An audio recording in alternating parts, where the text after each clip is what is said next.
നമസ്കാരം. പോരാട്ട വീര്യത്തിൻ്റെ പ്രതീകം അതാണ് അർജൻറ്റീന. ഇന്നലത്തെ കളി കണ്ടിട്ടുള്ള എല്ലാവർക്കും അതെന്തുകൊണ്ടാണെന്ന് മനസ്സിലായി കാണും. 79-ാം മിനിറ്റ് വരെ 2 ഗോളിന് പിന്നിട്ട് നിന്നതിന് ശേഷം ഒരു കളി ജയിക്കുക എന്ന് പറയുന്നത് ഫുട്ബോൾ എന്ന ഒരു കളിയെ സംബന്ധിച്ച് ഒട്ടും എളുപ്പമല്ല എന്നത് സാമാന്യ ബുദ്ധിയുള്ള ആർക്കും അറിയാം. എന്തായാലും അർജൻറ്റീന തോറ്റ് കാണണം എന്ന് ആഗ്രഹിച്ച ഒരുപാട് ആളുകളുണ്ട് ഇന്നലെ കളി കണ്ടവരിൽ. ഒരുപാട്. അതിപ്പോൾ പോർച്ചുഗൽ ഫാൻസ് ആയിരിക്കാം, ബ്രസീൽ ഫാൻസ് ആയിരിക്കാം, ജർമ്മനി ഫാൻസ് ആയിരിക്കാം. പക്ഷേ അവർക്കെല്ലാം ഏറ്റ ഒരു കനത്ത പ്രഹരമായിരുന്നു ഇന്നലത്തെ ജയം. അങ്ങനെയൊന്നും അർജൻറ്റീനയെ തോൽപ്പിക്കാനാവില്ല. കാരണം ഇത് മെസ്സി എന്ന ലോക ഇതിഹാസം നയിക്കുന്ന പടയാണ്, മെസ്സി പടയാണ്. അവരെ അത്ര പെട്ടെന്നൊന്നും അങ്ങ് തോൽപ്പിക്കാനാവില്ല. അവർ തോറ്റു കൊടുക്കില്ല.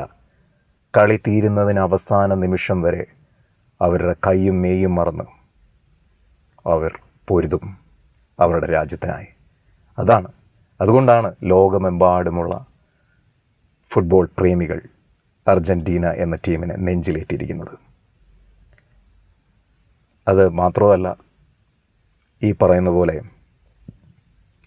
രണ്ടാമത്തെ ഗോൾ, അത് മെസ്സി അടിച്ച രണ്ടാമത്തെ ഗോൾ എന്തൊരു ത്രില്ലിംഗ് ഗോളായിരുന്നു അത്. അതായത് അക്ഷരാർത്ഥത്തിൽ എഴുന്നേറ്റ് നിന്ന് കൈയടിക്കുന്ന ഒരവസ്ഥയായിരുന്നു.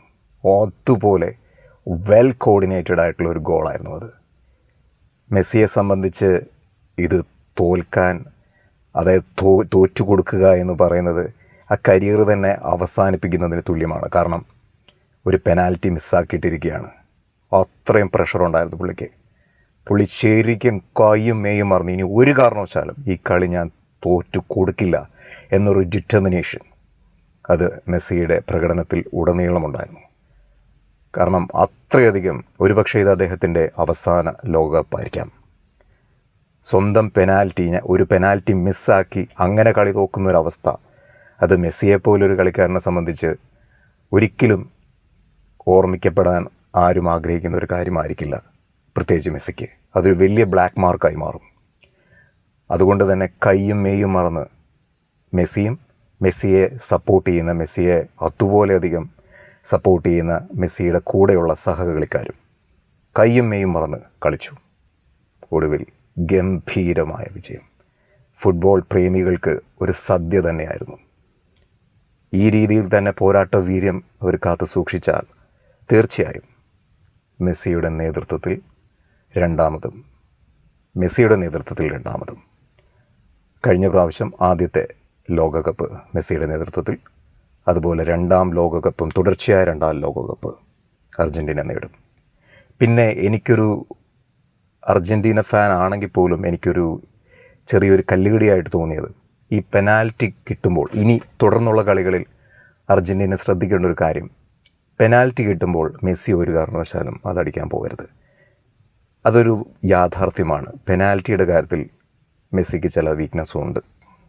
ഫ്രീ കിക്കിൻ്റെ കാര്യത്തിൽ അദ്ദേഹം അഗ്രഗണ്യനാണ്. എപ്പോൾ ഫ്രീ കിക്ക് കിട്ടിയാലും അത് മെസ്സി തന്നെയാണ് എടുക്കാറുള്ളത്. അതിൽ യാതൊരു തെറ്റുമില്ല. പക്ഷേ പെനാൽറ്റി ദയവ് ചെയ്ത് ഇനിയെങ്കിലും അർജൻറ്റീന കോച്ച് യാഥാർത്ഥ്യം മനസ്സിലാക്കണം. പെനാൽറ്റിയുടെ കാര്യത്തിൽ മെസ്സിക്ക് ചെറിയൊരു വീക്ക്നെസ്സും ഉണ്ട്. ചെറുതല്ല, നല്ല രീതിയിൽ വീക്ക്നെസ്സുണ്ട്. അത് വേറെ ആർക്കെങ്കിലും കൊടുക്കുക ഇനി തുടർന്ന്. കാരണം പെനാൽറ്റി എന്ന് പറയുന്ന ഒരു ഈസി ഗോളാണ്. അത് നഷ്ടപ്പെടുത്തുക എന്ന് പറഞ്ഞാൽ, കാരണം അത് നഷ്ടപ്പെടുത്തിയതിൻ്റെ പേരിലാണ് അർജൻറ്റീന ഇന്നലെ അത്രയും സമ്മർദ്ദത്തിലായത്. അതുകൊണ്ട് ഇനിയെങ്കിലും പെനാൽറ്റി കിട്ടുമ്പോൾ അത് മറ്റു കളിക്കാരെ ഏൽപ്പിക്കാൻ അർജൻറ്റീന കോച്ച് തയ്യാറാവണം. അഥവാ അദ്ദേഹം തയ്യാറായില്ലെങ്കിൽ അദ്ദേഹത്തെ പറഞ്ഞു മനസ്സിലാക്കാൻ മെസ്സി തയ്യാറാവണം.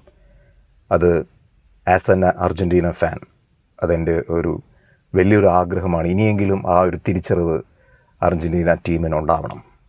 എന്തായാലും ഇത്രയും നല്ല ഒരു മനോഹരമായ ഒരു ഫുട്ബോൾ വിരുന്ന് ഫുട്ബോൾ ആരാധകർക്ക് സമ്മാനിച്ച മെസ്സിക്കും മെസ്സി പടയ്ക്കും അർജൻറ്റീന ടീമിനും 1000 നന്ദി. വാമോസ് അർജൻറ്റീന. Thank you.